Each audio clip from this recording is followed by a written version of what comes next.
following podcast may contain strong language. Listener discretion is advised.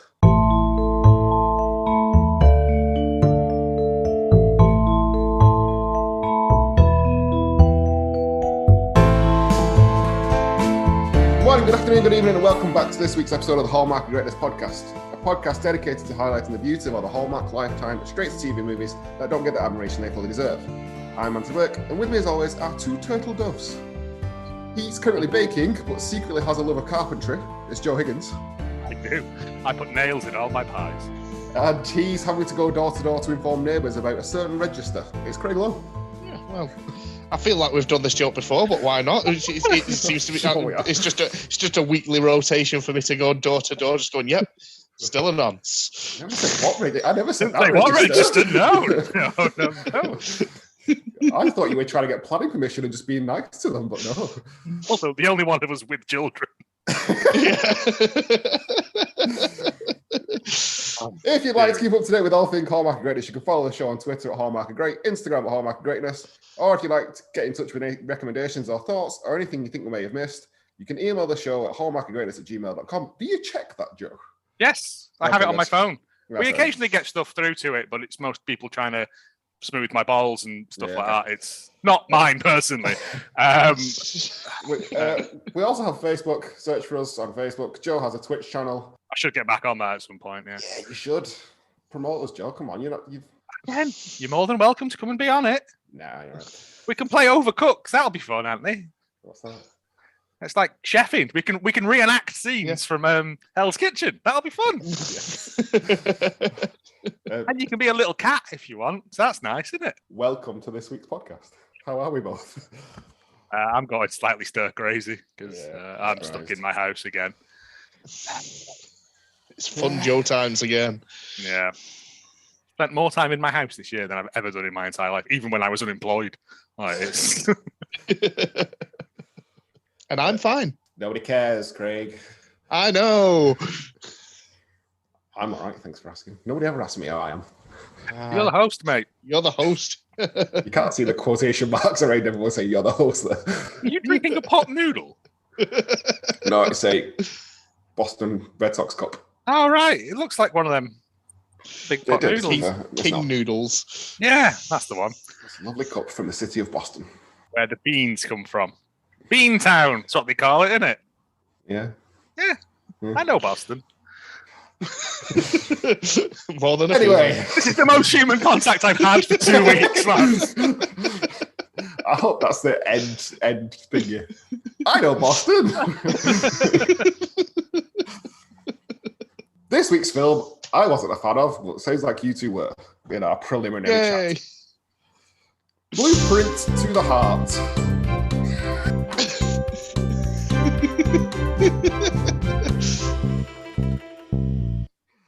So much. Timing was way off there. I know, we're a bit out of sync. Blueprint to the Heart. Helen Hart works for a YouTube channel where she does sign language for deaf royalists called Heart of Hearing. While covering a royal garden party, she bumps into a gentleman suffering from Argaria who is always cold, who introduces himself as Chip Everyman, and they fall in love over the vol au vents and the little carrot batons. It turns out that Chip is actually the prince, but has grown weary with the royal lifestyle, as his wicked uncle has slowly been poisoning him with silver, making his skin turn blue like what a Smurf looks like, or them drumming lads. With Helen's love, he confronts his uncle and traps him under one of their massive cages at the end of Mousetrap. He really was the blue prince of her heart. We need to get you back into work. So a long walk to that punchline I had to look up a disease that makes your skin go blue. Turns out, Argaria silver poisoning, which apparently is becoming a thing in America because they were told that silver supplements will help against COVID, and it doesn't. It just makes you go blue when you're out in sunlight, like a shitter Twilight vampire. Greg, anything from the post? I've not even seen the post of this. This is generic straight to TV movie poster with them in front of a blue sky. Right, But there is a small camera crew in the bottom corner. So we're going to can this poster one. Craig's not taking it seriously. It's the hardest job, mate. Mine's easy. I can just drink a bottle of tequila and write any old nonsense down. I get to look at the same Photoshop poster every week. Oh, we just start picking ones with really bad Photoshopped posters. I'll be breaking legs, son. Oh, yeah. Don't bring that back. That's why you're on that register. Yeah. Blueprint to the Heart. A talented host and designer of a high-end renovation television show is forced to change her show format to include life makeovers as well, after her ratings dip. However, when she tries to upscale the handsome and down-to-earth subjects of her first episode, she must choose between chasing ratings or following her heart. Yeah. Again, I don't think TV companies have the power to do that, but whatever. No. I quite enjoyed this, to be honest. There was moments I drifted out of it where it went on for a bit too long, but at the end of it, I was like, I enjoyed that. I would possibly watch that again if it was on, and I couldn't be asked getting up. Was it for non-union Chris Pratt? It was for Hey! That's the triple threat, that one. Non-union Chris Pratt and double redheads. Yeah, he was quite good. He was Chris Pratt from Wish. Yeah. He was pre-buff Chris Pratt. He was Chris Pratt in Parks and Rec. It wasn't that chunky. Like when he took his top off near that sink, he was like, I'm not. Again, I've been devoid of any human contact. So. These are just my new friends now, the people in the show. There was just a couple of things I couldn't. It was just annoyed me. So I think it's. There's stuff in there that was annoying, but like, this genuinely felt like they had chemistry between the two of them. The acting in this actually I felt was actually passable. That's because we literally focused on two characters for the entire film. There were other characters, but they didn't do a lot. They were tertiary. They were very much out of focus in the background. Remember Bobby's anniversary where they gave her a quilt? Come on now. Bobby, the character we've met once before. An hour previously. Kicking it off, the thing that surprised me is the rating this got on, well, at least Prime anyway, was 7+. Yeah. What? Why can't a 6-year-old watch this? What are they doing that determines a 7-year-old can watch it? Well, when we get to Craig's new God Facts thing or whatever it was called, I can't remember. I'm sure, because I've already done my marking in my head, because I was like, I will come to it. But yeah, there is. I've just never seen a 7+. This is not a negative, I don't think. But... You normally get 12+ or whatever. Not 7 seems very... use of power tools. Use of power tools not against the wall. 6-year-old watches this, the next minute they're planing everything inside Madman Sandler. Yeah. But a 7-year-old's all right to do that. 7-year-old, they'll put goggles on. It's fine. They know what they're doing. We open up with what I thought was going to be a therapist couch. And it was our heroine, Tiffany, yeah. Doing this thing, and her friend opposite, whose name I didn't write down.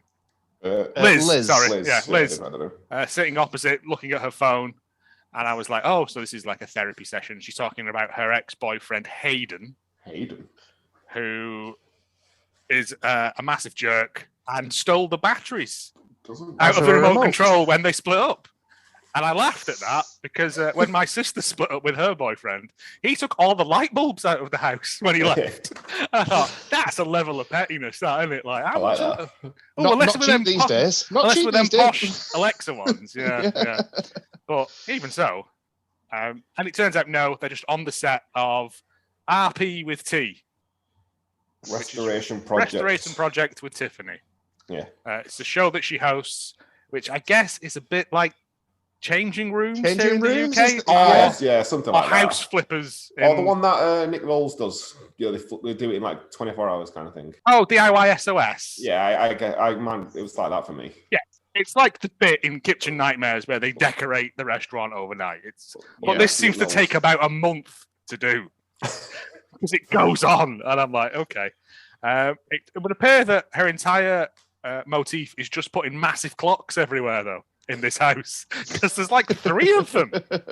Are they all short-sighted? I don't. All short-sighted and always late. She is going on about reclaiming. The house looks horrible as well. It's all like white and chrome and like almost as if it's a show house that could be used for another film next week. It's quite a big house, but I just don't like that modern aesthetic that they keep going on about in this. Of like, and I know it's a show house because when she tries to drill something into the wall, she literally holds the drill in her hand, nowhere near the wall, and turns it on. She didn't even touch the wall with that drill. I didn't spot that, but you two clearly did. Oh, I'm always a fan of stuff like that. Yeah. And then we get the introduction, which is the same sort of 4 cards with different names on it over and over again. Yeah. With a sound-alike song that sounds sort of like Stereophonics. Oh, I think like a early naughty sort of indie band. Yeah, I remember there's something about it that it was like last week's one where it was full Coldplay. This one was full, like it was Stereophonics or whoever else. Is it on the soundtrack? No, there's no soundtrack for this film. Don't be foolish. But yeah. Yes. And then we cut to the inside of what I'm assuming is a hotel or a restaurant where she's meeting Hayden, her ex-boyfriend. Who is a producer. On another show called A Flip at the House or something. On the Home Design channel. So it's just a channel dedicated of these programs, Which, it's like 3 p.m. on BBC One all day, every day. Yes. I watched Cash in the Attic the other day and it made me want to retch. Because it's just idiots, isn't it? It's just people. Dion Dublin horse. Dion Dublin got really excited because he had a sliding door in this house. And I'm like, he's like, keep it, make it a feature. I was like, I don't live on a submarine. Why would I want a sliding door? No, it's just like rich people buying up houses, painting them white, putting like one of those towel racks that's a radiator in the bathroom, and then going, this will be £600 a calendar month to rent. And I'm like, I hate all of you. Oh, this is my 9th property investment. Get a proper job. Sorry. I've got a lot of anger built up. I have no one to talk to. She's been asleep a lot. I know. And as Tiff walks in, she just lifts 2 drinks off a tray and sits down with them. Yeah. And I was like, can you do that? That's not how table service works. But he does say, oh, I ordered us mimosas. And she's already had this down her neck and is signaling for another one. Yeah. We've all met people like that, haven't we? He informs her that he is going to be a producer on the show. For reasons unknown, I can't tell you.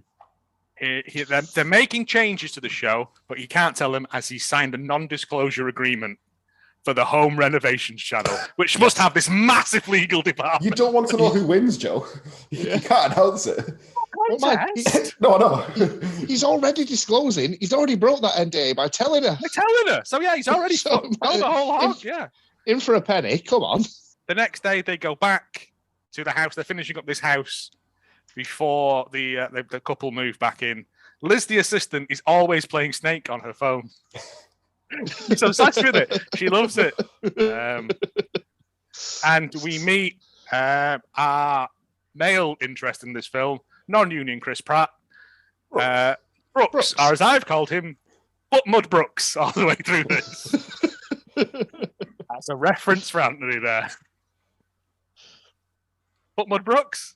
It's one of Here Comes Treble from The American Office. Oh, yeah. We know it's not funny if I have to explain. Sorry. Who told you that? Broccoli Rob? I get it. Yeah, okay, sorry. The regular carpenter isn't there because his wife has just had birth, not his child's just had birth. And Chris Pratt is the fill-in carpenter.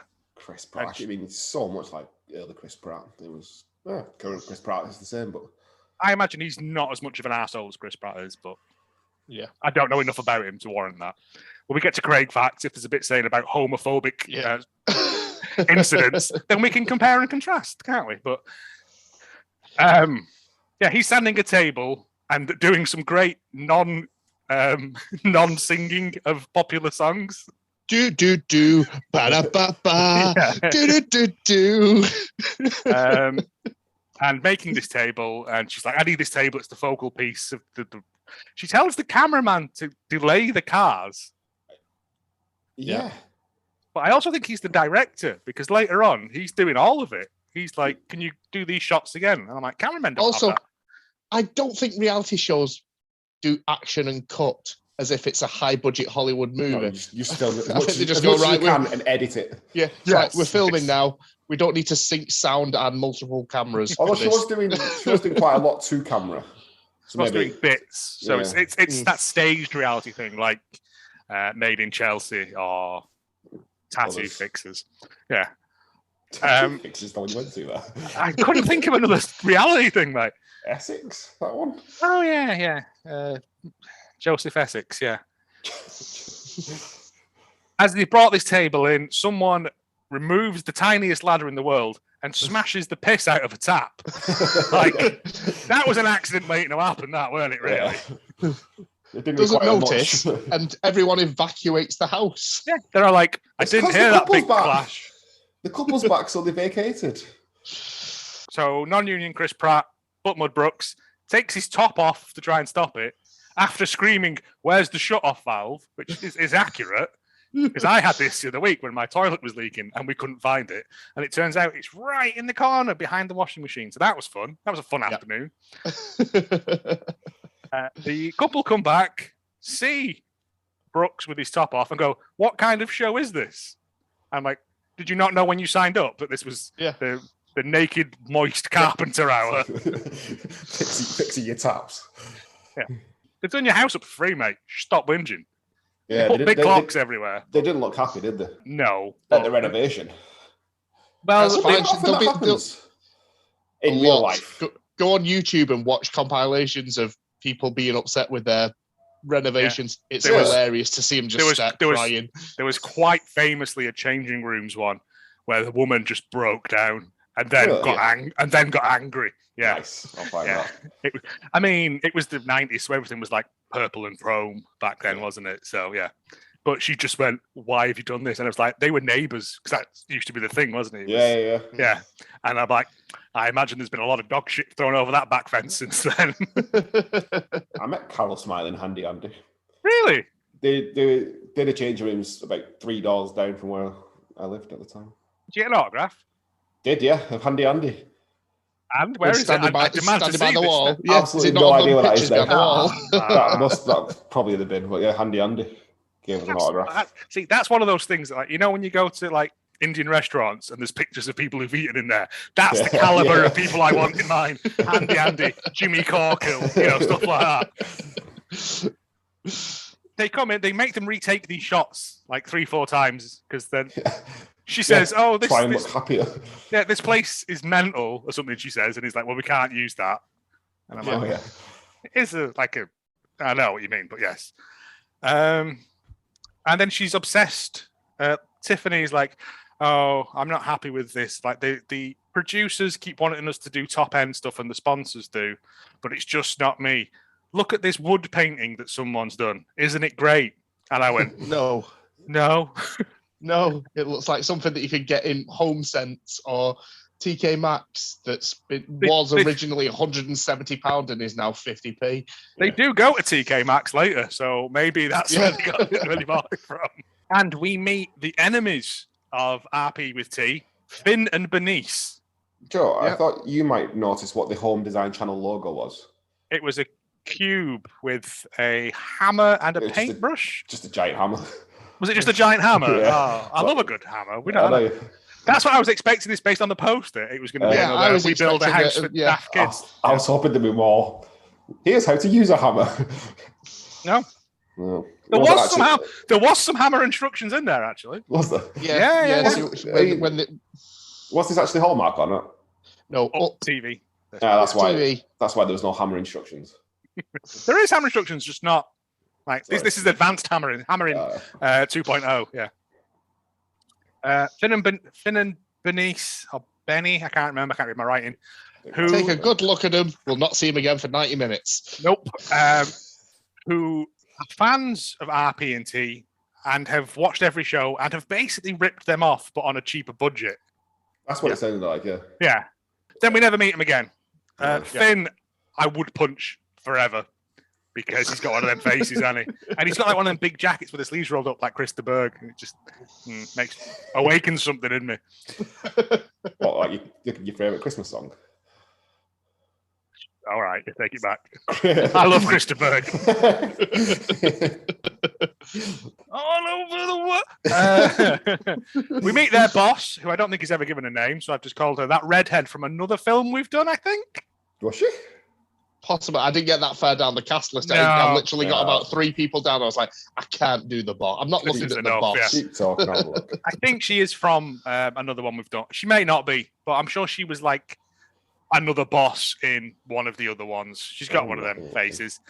And they're like, your ratings have dropped from 8 people to 2, I'm guessing. And so we're going to give you a new idea. You reckon she was called Kimberly?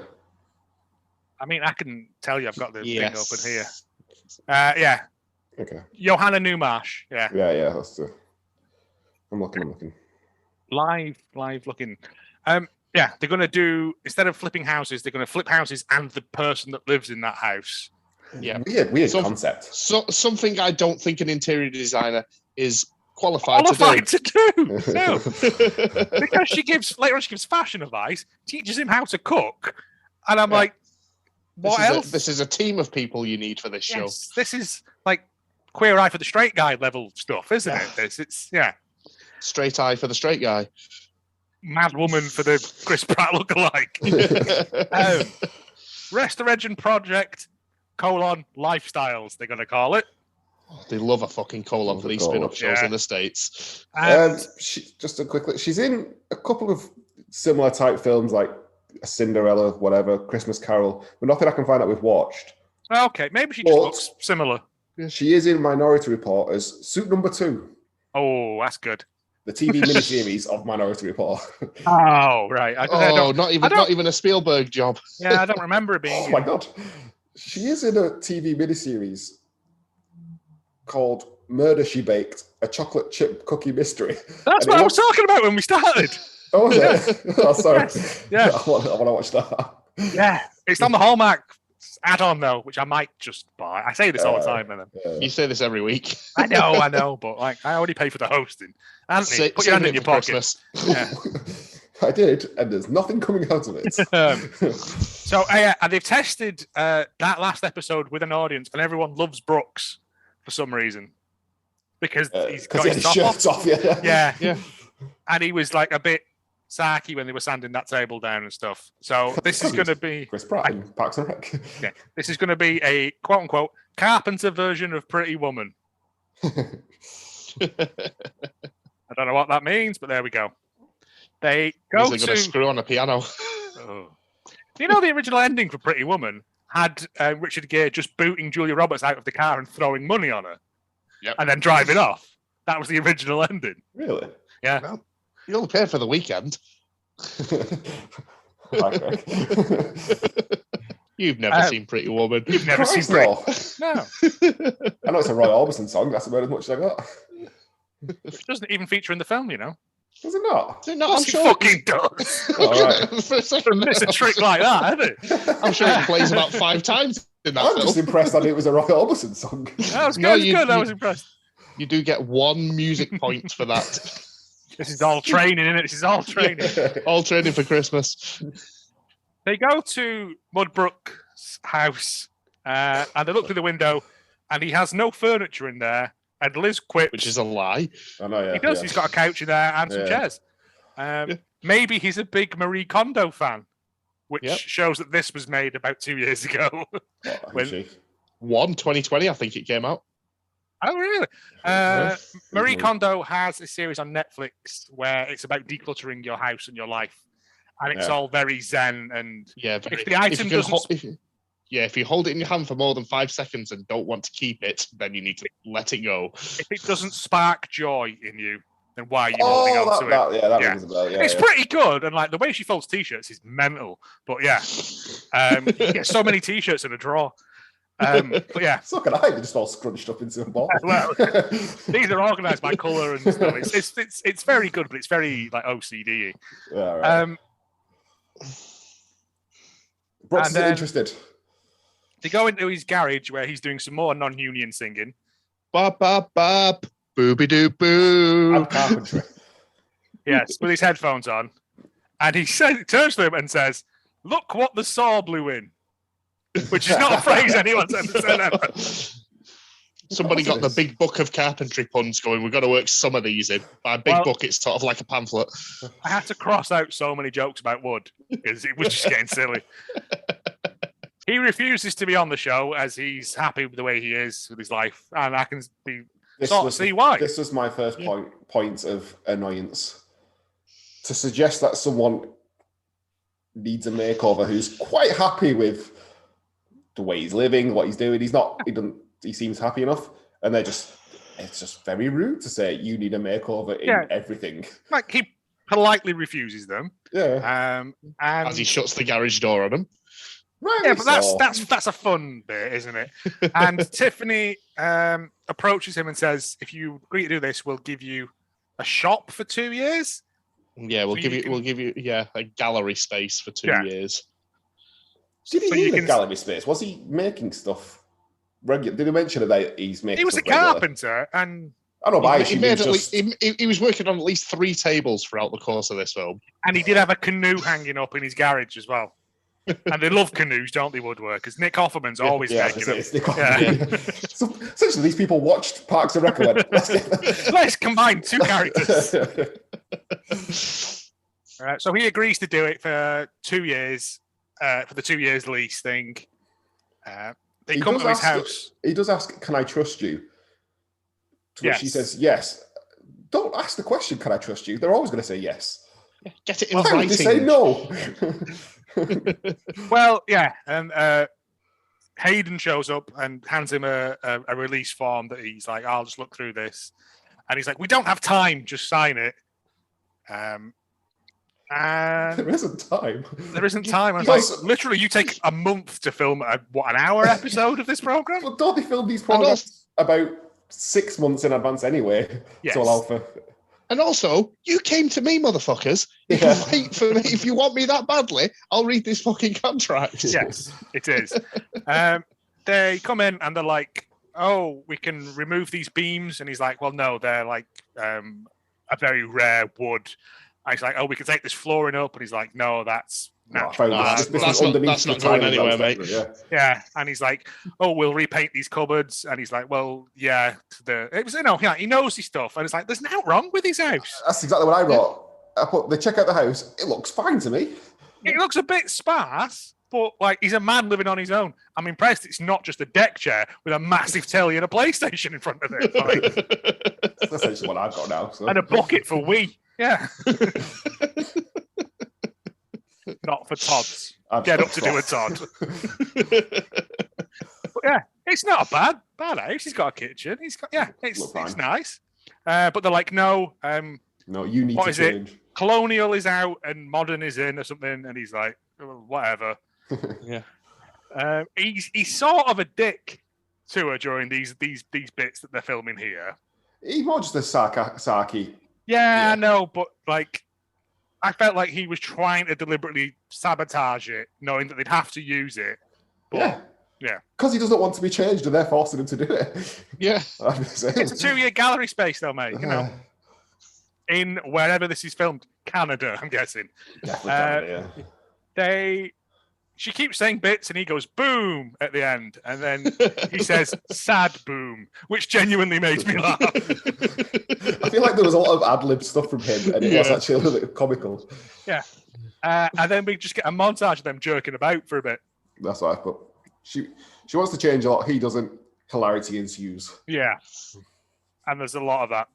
Yeah, it's fine. It's fine. It's a non-boring middle part of a film. We have 2 likable leads making funnies. Yeah. That's fine. I can watch that for half an hour. Yeah, so there's them changing stuff in the house, not agreeing. Then they agree to change up his wardrobe. They open his wardrobe, and it is literally just like cargo pants and flannel vests. Yeah, flannel tops. Sorry, flannel shirts. His lines, maybe I need a vest. That made me laugh as well. But the thing was, she was like, "Oh, we'll get you some V-necks and some blazers, and like you're just going to turn him into like an all-bar-one wanker, then, aren't you? That's what you're doing." Yeah.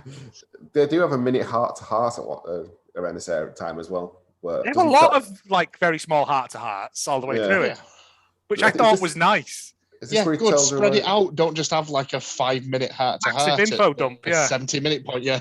Yeah, I didn't write what they talk about. I just wrote that they have. It's just about. I think it's about what happened to his ex and stuff. Oh, okay. So what happened to his ex? What happened to her career progression? Why she doesn't like herself? And then after the thing, they go for a fashion montage in TK Maxx. The sponsors want him to wear a particular set of clothing. They send him all these fancy highfalutin shoot shirts and trousers and stuff. And he's got, get in the bin. And he goes to TK Maxx. And it'll be TJ Maxx as well. Yeah. Is it? Okay. Yeah, it's TJ Maxx. They do good quality. Do you know why it's a mixture. It's the same people on TK Maxx and TJ Hughes, and so it's a it's a portmanteau. Yeah. Okay. And we get one of those good. Yeah, it's good. Early great facts. We get one of those good montage bits where they're trying silly hats on and popping out from behind things, which I always like. It's just that fun, isn't it? I want to know which film came up with that first. Just raking it in now as they. I don't think you can like. They copyrighted jumping out that. with glasses on. They definitely copyrighted that. Yes. And they get on and he gets some stuff, and then Hayden is like, "This is going to anger our sponsors that he's not wearing their shit."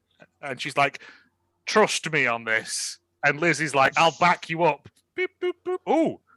All the way around then. Yeah, I've got a full circle on Snake that time. Sorry, and he's like, I thought you were backing up because you said I'll back you up, and then did like a backing up truck.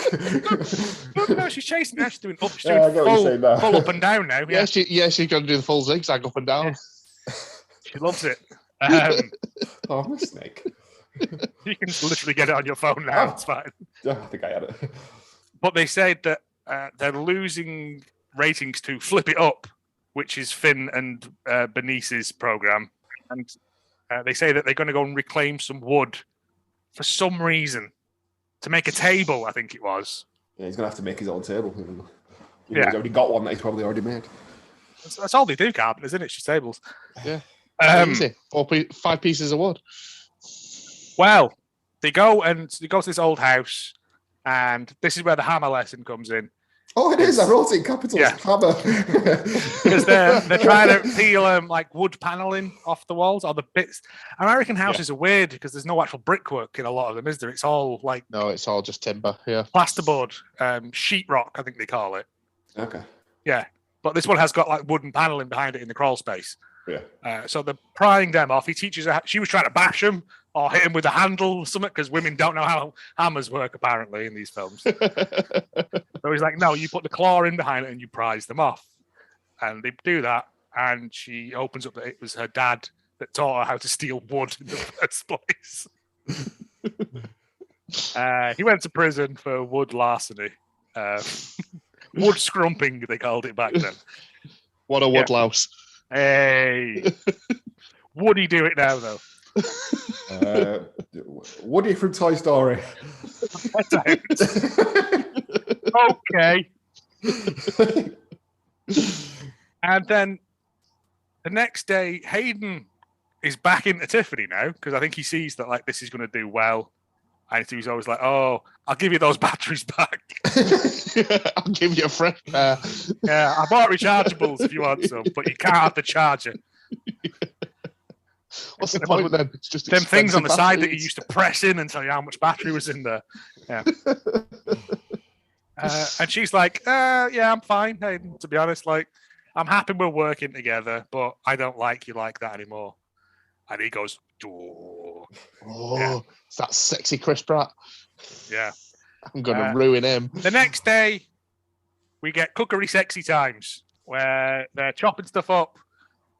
He says that he eats some parsley and gives me another genuine laugh where he just proceeds to go, "No more of the green stuff." Well, I've got. Why did they cut so much parsley up for garnish? Like, you wouldn't get that on Hell's Kitchen. That's an immediate donkey, isn't it? But he also says that she goes, "How spicy do you like your pasta sauce?" And he says, "I normally get it out of a can," which, again, yeah, fair enough. Fine. He's a single man living on his own. He opens up his fridge. What do you have in your fridge? What do you normally do for food? Make reservations. It's all good jokes. It really is. Yeah. Look at these. There's pickles in here. Those were carrots. Ha ha ha. It's good. It's good. Just shit, cheap jokes. It's nice. Again, stuff I reckon he made up there and then. Probably, yes. They make this meal. They sit down to eat it, and it's like, oh, they like each other now. That's nice. But then, Hayden comes in and starts stirring the shit up. Yeah. He tells them to stop clowning around to save the show. Stop clowning around. We've got to save the show. Her life's on the line. Yeah, this is all on you. 24 hours to retire. This guy that we just plucked and said, you need a makeover. It's all on you to save the show. Yeah. And I'd be like, no. Do I still get paid? Yeah. Do I still get the 2 years loft space? This woman that you've known for 3 days now, save her show. But that's it. It's not. Because at one point, she goes, so yesterday we had a walk round. And Brooks goes, that was a week ago. So this thing must take weeks to film. Like, I don't know how long, let's say, Bar Rescue take as an example, because we all like Bar Rescue. Yeah, fucking Friday afternoon Bar Rescue is literally. Well, I reckon that is done over a week at best. Bar Rescue, they do like 3 in a day. Yeah, fucking crank them out. Sit on the car park at 6 o'clock. Yeah. Taffer sits in the car at 6 o'clock, goes in at 6:30, has a shout. Taffer signs his command module. Tears the bar out, puts a new bar in for 9 o'clock, and then goes, you're all still shit. He's at the next bar, sat outside, going, oh, this is crap. I put you an orange music system in here. Here's Taffer Teachings, a free subscription. Yes. Like yeah, coming soon. Bar Rescue the podcast. Yeah. And then the next day, like, Brooks is trying to like calm himself down and not be so silly. And we're introduced to Bobby, who is the wardrobe lady, who looks a little bit like Kathy and Jimmy. And it's her 20th year anniversary on this show, which must mean, at least, if it's the same host. Oh, then I was gonna say it can't be. They created. How old is that? How old is Tiffany supposed to be? Well, I'm saying minimum she can be then is 40, isn't it? Like it must be. It's that woman's 20th year with the network, maybe. Oh, that could be it. That makes more sense. How has the whole renovation network been going for 20 years? How has that stayed afloat for more than 18 months? Yeah, that's true. I want to see the early logos where it was just a hammer. How long's the OISOS been going on for? Oh, that's true. If the OISOS has been going on for a long time. And if you include changing rooms, then that. They've all been going for a long time. Yeah, but that's one show a week. Yeah, that's this one is show on Changing Rooms is coming back. It's back. It's on 5 though now, I think. Oh, is it? Okay. But ain't nobody watching that. Yeah, it's Bobby's anniversary. Tiffany has got all the old dresses she made her wear and sewn them into a quilt in a bizarre move. How a wardrobe department works. No, I don't want you stink. I hope you washed them before you sewed them into a quilt, you mad bastard. I don't understand. A quilt of old dresses, just what Bobby wants. I've got. I must have tuned out at this point because I've not got any of this written down. It's fine. It's just because Brooks is looking over and going, she is taking this seriously. Maybe I should too. Oh, okay. And then Kimberly, the boss, drives by in a car, winds the window down and goes, no, all right. this isn't working. And I'm like, are they sending rushes to her every day of what's happened? Yeah. I don't understand. They do say at one point she's watching all the previous day's footage. It's like, how much footage is she? What is she devoting her entire day to just watching? She's got nothing else going on. It's a channel that has 2 shows. Yeah, flip it up and this one. Flip it up and RP with tea. and they're trying to cut one of them. Yeah. I was like, Budget for one show now. why are they sending rushes to her every day for a makeover show? Who knows? That's a level of micromanaging that nobody needs, isn't it? That's what the producers are for. Maybe she used to be the host of the show, got promoted to running the channel. So it has been going for 20 odd years, and now it's her baby, and she's making sure it doesn't go down. Like one day, I, Ginger Woman, will hand the reins to you, Tiffany. They do some more carpentry. This is where Thingy's making a table out of the reclaimed wood, which looks really nice, to be honest. It's all like little squares of reclaimed wood, and he's put them on like a mosaic thing, and it's quite nice. Did you mention about the fact that they want to spice things up? I think is the words they used. Yeah, they want him to have. They want to dive into the ex. Yeah. They want him to have a meeting with his ex to get closure. Yeah. And show him that he's better now because he wears blazers and V-neck shirts. Because Tiffany divulges to Hayden that that's why he lives where he lives now. Yeah, yeah, he bought it with his ex, and that's what he's afraid to move on. Or what I can't remember what it was. He shows her how to use his wood. Hey, yeah, you got one in. Where's your buttons, Joe? It's not even the best one. And then he also says, "Even stale bread can be made new." Bye. Yeah. Beat it, crouton. Get back to the kitchen. Yeah. He makes croutons.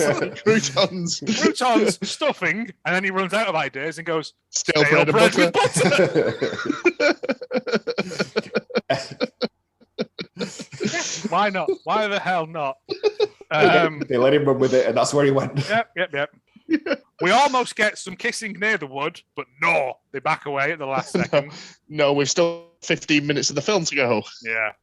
Oh, and then they also, this is where Hayden refers to him meeting Gwen as his Gatsby moment. Who's Gwen? Gwen is Brooks's ex. The second redhead. Yeah. Have you gone past beard trim yet? I've written the word beard trim. I think this is all part of this section. Yeah. Yeah. I must point out that I did watch this a couple of weeks ago, so I'm a bit lost. His Gatsby moment. I was like, clearly has not read The Great Gatsby, but whatever. Hayden is a fud. How long have they been filming this for if they need to trim his beard? Yeah, because that's what I thought as well. It's a segment of the show. He makes a funny joke about the bald barber, about who does his hair. The same sort of jokes we do to Anthony on a daily basis at work. Very day. With his tiny eyes. You can't say that. I can say that. Only us tiny-eyed people can say it. Tiny-eyed bald people, yeah. And they show like this house, and it's got that artwork up that she was on about before, that she probably got from TJ Hughes, Max. Yep, all of them. All of them. Max TJ Hughes. Maximum Hughes. And he's like, "Oh, this is great." He comes out for the reveal of his new and improved look, and he literally looks to me. He looks like they've just put him in like a cheeky Nando's boy costume. Yeah, you're right, he does. Yeah, not much difference. No, he looks worse, if anything. Slightly trimmer beard, that's it. We put him in clothes that flatter his figure. You haven't. Don't flatter. You put him in a blazer and trousers. He looks like he's got a pot belly now. Before, flannel hides a lot. Skin tight clothes, yeah. That's why I wear shirts, t-shirt and shirts. Yep.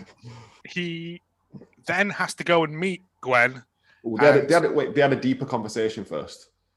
That's after beard trim. Yeah, after beard trim, they had a deeper conversation where he didn't think he was good enough for his ex, and that's where it kind of fell apart.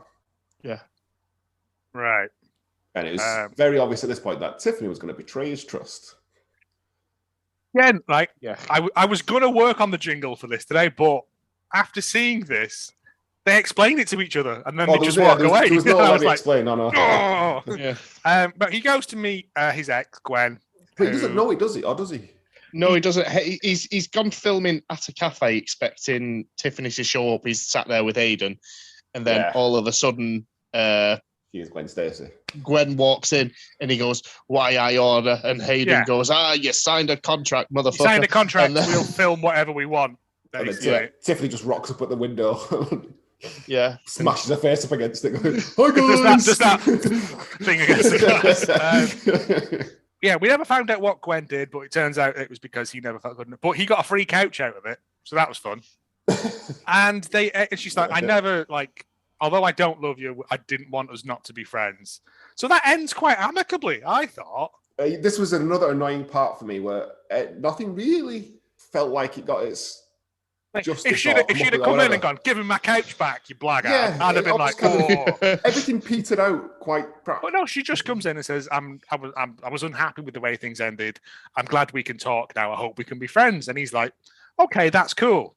And I'm like, that's like, they've done him a favour there. That's the nice thing. If he ever needs bone marrow, that's one more person they can tap up now, isn't it? Yes, that's one more we can tap up. It's compatible, obviously. You can't just put random bone marrow in it. But then he leaves. Tiffany's outside. We get what should be a let me explain. But they actually explain everything. Yeah, she goes, like, I didn't want to do this. Hayden said we had to do it. And he said, but you said I could trust you, and now I can't. And she goes, come on. And he goes, nah. And then they just walk off. All right. That was kind of anticlimactic. That's what it was. A lot of it was anticlimactic for everything. All the the film just runs out of steam in the last 5 minutes. It's like, well, we're at 84 minutes now, so we've only got 5 minutes to go. So again, I think because we're so used to at this point there being let me explain. Then the fact that it was explained and they both just went, I think I just need some time away, which is what a normal person would do. I need to go away and think about this. Brooks goes away and is sad. But even the Tiffany and Hayden meeting that I think is next, it's just anticlimactic. Of you want him to get some kind of comeuppance of you went behind the back and stitched up Brooks. It's just kind of goes, I don't think we should work together. And all right, that's it. I thought that in the next bit, because we've got Brooks being sad, and then we go to Brooks. Yeah, he does very good sad face. Sadly playing in something in his garage. Yeah. Boop, boop. And then both Liz and Tiff are brought into a meeting with Kimberly, the studio head. It's because I have these things written down. And she's like, people love this, that we've test groups it on. I'm like, how are you paying for test groups as well? Are you offering free cake? Because that's the only way I would. Renovation Network. Is there? Is Dunelm sponsoring this? And she's like, we want your program. Flip it up. We're going to fucking get rid of them because they're a bunch of fuds. But they want more Brooks. Even when Brooks isn't on screen, everyone should be asking, where's Brooks? Brooks died on the way back to his home planet. Hi, kids. But then they go down and are waiting in reception, and the Flip It Up people, Finn and Bonnie, whatever. I'm glad you wrote that down because I've got no idea who these are. Benny, her name is. Sorry, I've written all the way wrong. They come in and say, we're big fans of yours, but we're going to ruin you. Yeah, we're going to take your spot. Yeah. And then Tiffany goes, no, we've got your spot and you're done. But I tell you what, we'll give you our spot and we'll pack it in. It's just like Kimberly passing it on to Tiffany all those years ago. Tiffany's now passing it on to them. They've literally just sat there and shat-housed you, like saying, you're going to die, old man. And then she's like, you can have it, but I want to come on once a week and do a thing called Restoration Corner. And they're like, that would be cool. Thanks, Grandma. They get on their skateboards and they're off. Yeah. That was the bit I hated. Because I'd have been like, you get nothing. You lose, sir. Yeah. I won the contest of the house renovation shows. There was no justice for these people. Poor Buttmud Brooks. He has been betrayed. But then she goes to his house, posts the keys under his letterbox. Under his door, address. With no address. It's an envelope with a set of keys and no address. It's got a tag on it. It's got a yourself. tag on it. It might have the address written on the tag. Or maybe they'd spoken of it previously and he was like, this is the one I want. Over the 2 years of filming this one program, they'll have discussed where it was. Yeah. Over these 2 years, Brooks has contracted and fought cancer and come back, and this is still ongoing. He gets his keys to his thing, and she walks past one day while he's sanding some stuff or something with his headphones on. He's a carpenter, that's all they do. He's working on another table. Doing his non-union singing again, Craig. Boop, boop, sha-na-na-na. And she goes, "Oh, you can't hear me." And he goes, "No, I've always been able to hear you. That one day you wanted me to be in the same time zone." And she's like, "Oh, you were listening all along." In the background are the same ladders that smashed that tap. So he stole them. That was his I reckon he was like filling his truck up with stuff. I'm having these and all. And then they do a kiss. And then that's it. The film ends. Literally kissing credits. Yeah. I said it to Craig earlier. It did feel like they got to 85 minutes. I went, "Oh shit, we're at 85 minutes." Yeah. Quick, wrap it up. But yeah, that was the film.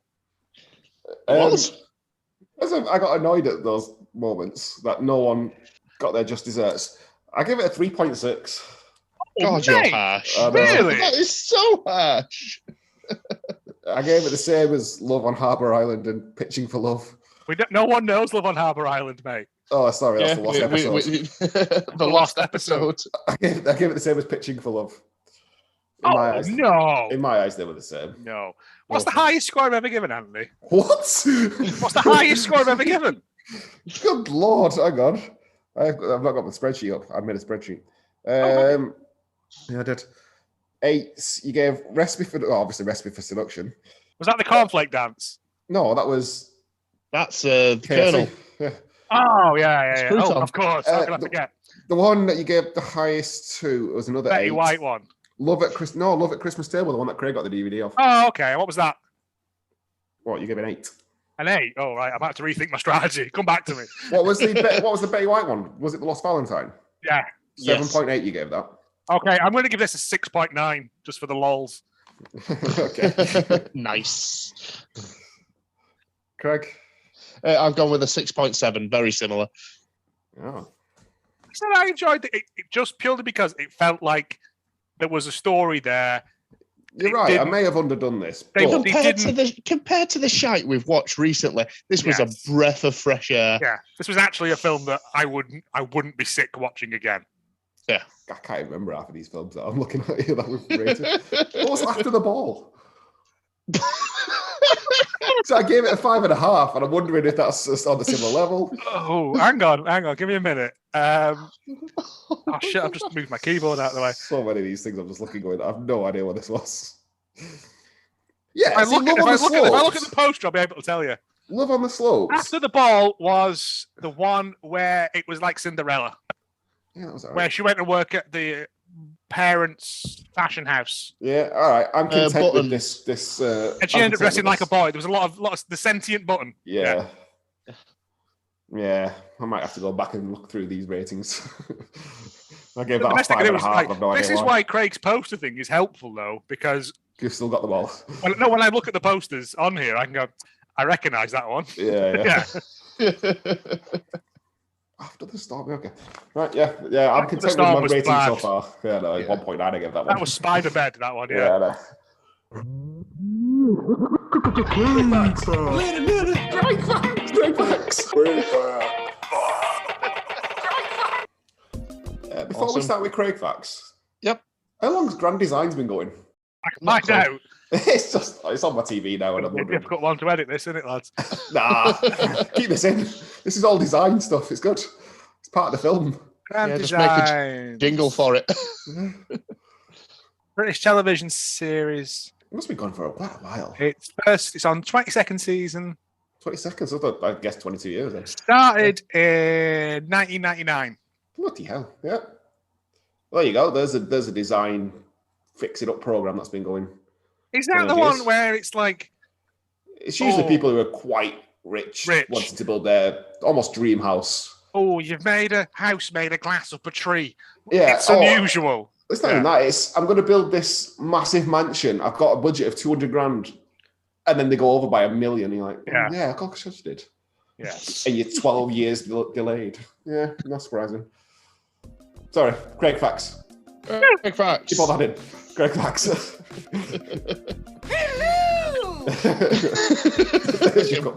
We're just doing bits now. It's later than usual, we're fine. It is. It's quite late for us. We're after the watershed. Yeah. Fuck you. Laura Mitchell played Tiffany. She is best known for her role as Kate Middleton in the Harry and Meghan Now trilogy of films.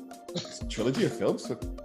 Oh, Yeah. we were going to do them, but we decided we didn't want to do them because it might make us look very either pro or anti, depending on what we said. Oh, yeah, I remember, yeah. And we realised that we just don't care enough to fall on Yeah. either side of that fence. Yeah.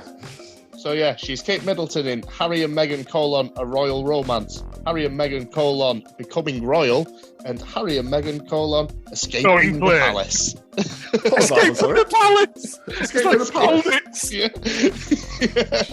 That's the one that came out recently. I feel we should do them. When's the Queen's birthday? We'll do them all for the Queen's birthday.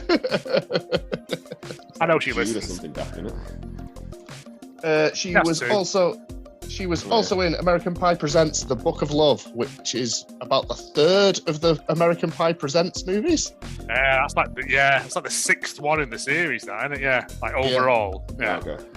Not good at all. And she was also motion capture talent for Barbie and the Three Musketeers. Barbie and Three Musketeers?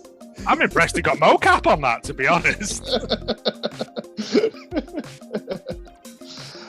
No, Anthony, it's Dennis- not like that. No.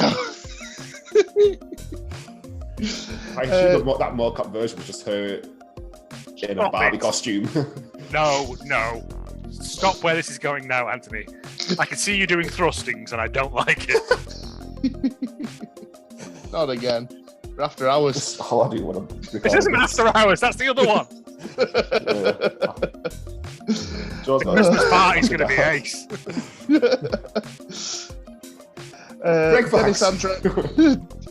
Dennis Andreas played Brooks, known for the Chris Apostle Peter: Redemption, which I'm presuming is a series of the Apostle Peter movies at some point. if it's Oh, got a that's got to colon be on it. religious. That sounds good. Yeah.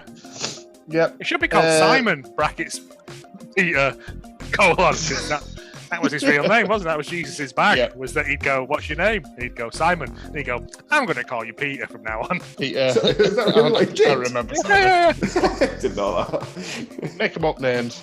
I don't like your name. Your regular name. I'm going to give you another regular name. Peter, and on this it rock look- I shall build my church. Yeah. It looks like he was a regular on the show Working Moms, which pops up on my Netflix all the time. It's like a sitcom-y one-cam I think Canadian job. Channel 4 or E4 had it a while back, and it was trailed quite heavily and then disappeared. Yeah, I think Yeah. there's about 4 series of it on Netflix. It's one of those ones that all constantly shows up. You want, sorry? It gets good ratings, though. Yeah, so he's been in more than half of the episodes of that, so I'm presuming he's a recurring It's a returning character. character, yeah. Not Not Yeah, you, Chris Pratt, isn't it? Yeah. Yep, and he was also motion capture talent for Fast and Furious Crossroads, which was the Fast and Furious video game that came out recently, as Dominic Turturro. Whatever his name is. He's the mocap for Dom in the Fast and Furious game. Wow. I imagine if he's a mocap, it'll look like him. No, they'll have like just put Vin Diesel's face over his motions. Yeah.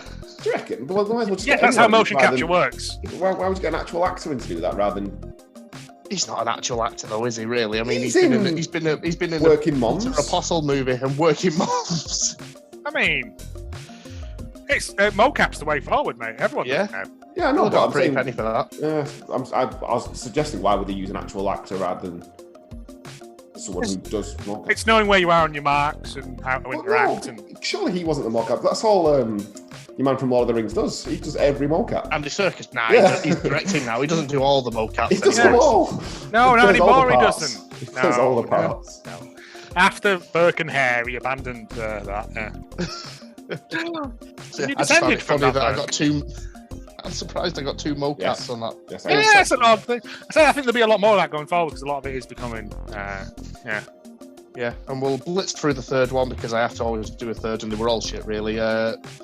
Crystal Billint played Liz, who was the assistant / best friend / producer. Fake enthusiast. Yep. She is the star of films such as Restless Virgins. Annie? Hey! Animal Clinic, which is a movie from the creators of Air Bud. Oh, yes. No, these are both things on your business card. And Myth Quest, Hammer of the Gods. That's not on your business card. I've gone down a bit of a rabbit hole of this. Working mums. All right. Oh, that's what you'll be watching on work tomorrow. The lead girl in it, Catherine Reitman, whose father is Ivan Reitman. Is it Ivan Reitman? All right. Yeah. That's all that's When I'm back in work, we'll watch it, mate. We'll have a go, yeah. This film was directed by Jason James, who is known for nothing really but some funny titles. He directed the film Secret Life of a Student, the film That Burning Feeling. Yeah, okay. I'll add that. And thirdly, Pants. Which wait, was that in capitals or exclamation point? Both. Yes. Is it an acronym? No. Oh man, that would be good if it was. If it was a robot called Pants, and it was like personal automaton. Keep going. Norovirus. Oh my god, what kind of robot is this? Is it Gideon norovirus or has it permanently got norovirus? Only the Tennessee sandwich version. And so, as previously alluded to earlier in the episode, in a way that the dove.org section never worked on this show, 2 weeks in a row, movieguide.org is back again with its crazy story system. For those joining to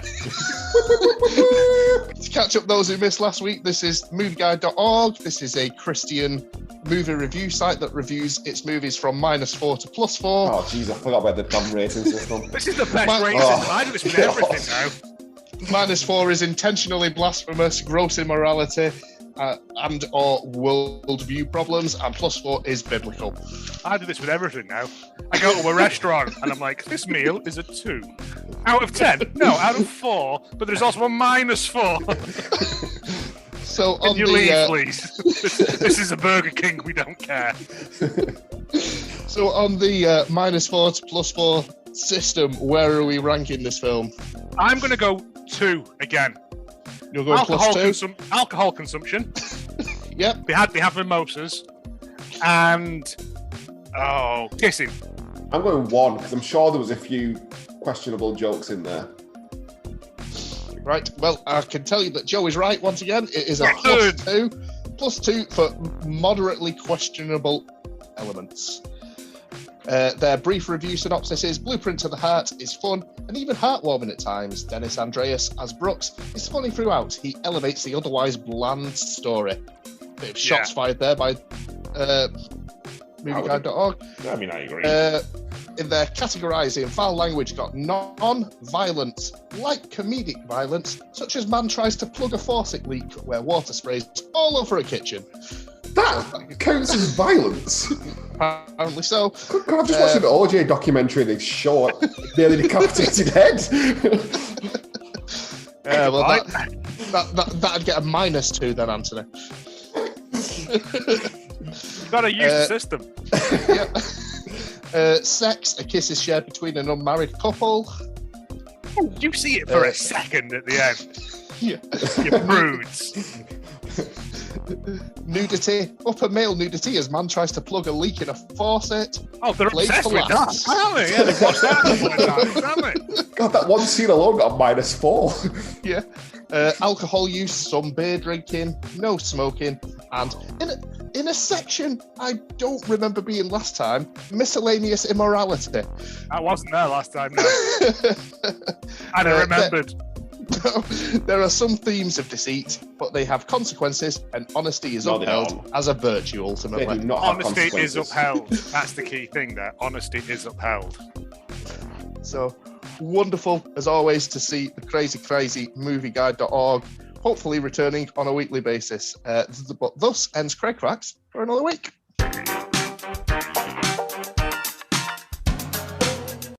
Only one this week, gentlemen, because this was just overwhelmingly positive. The lowest I could get was a 4, and that was more to do with the fact that they were ripping up hardwood floors and cutting down nice houses to make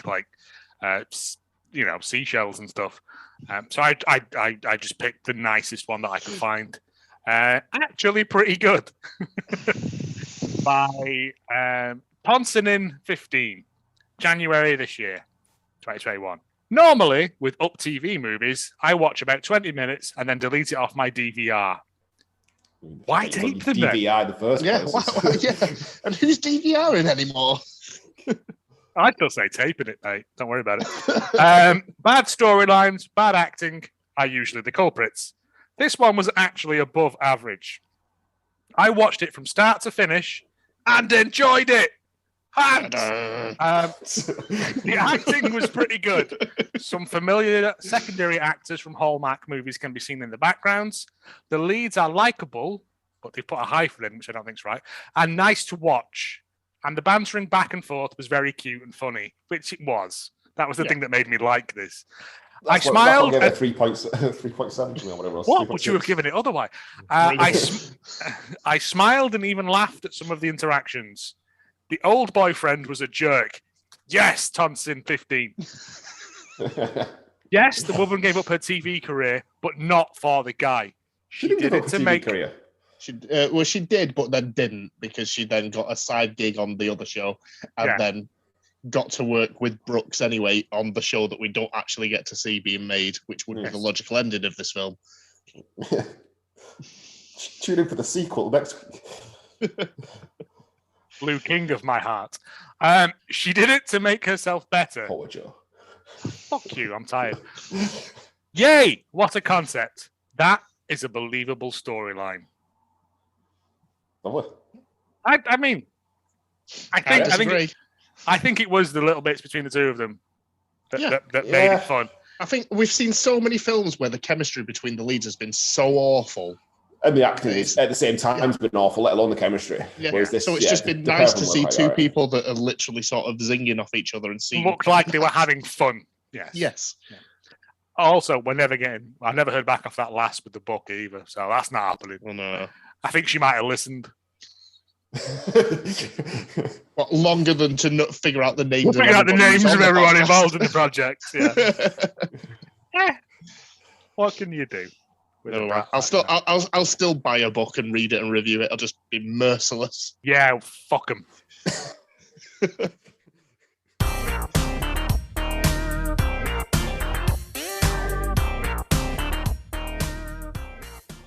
This week's podcast of greatness comes from Not Before Coffee.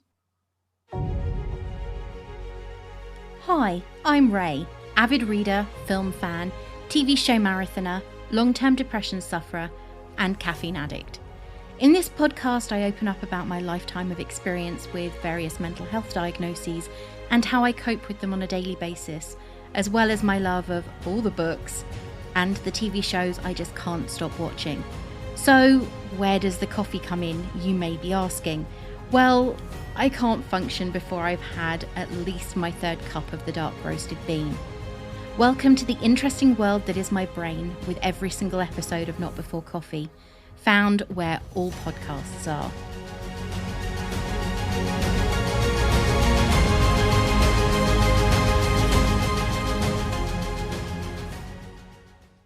I've listened to a lot of Ray stuff, and it's really good. It runs that thing of doing. She does stuff about mental health. She does stuff about books, stuff about TV series, films and stuff. It's just really, really nice.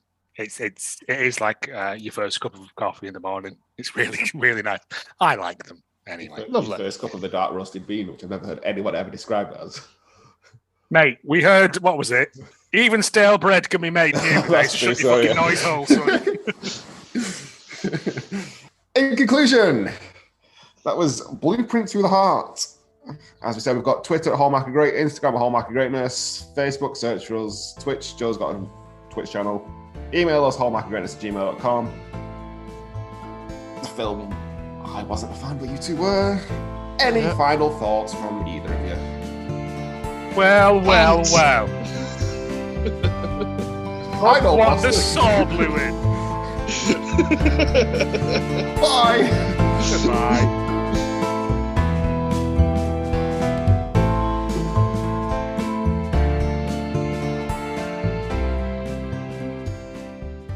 Hold your finger out your ass, and then we can all play Uno in the afternoon.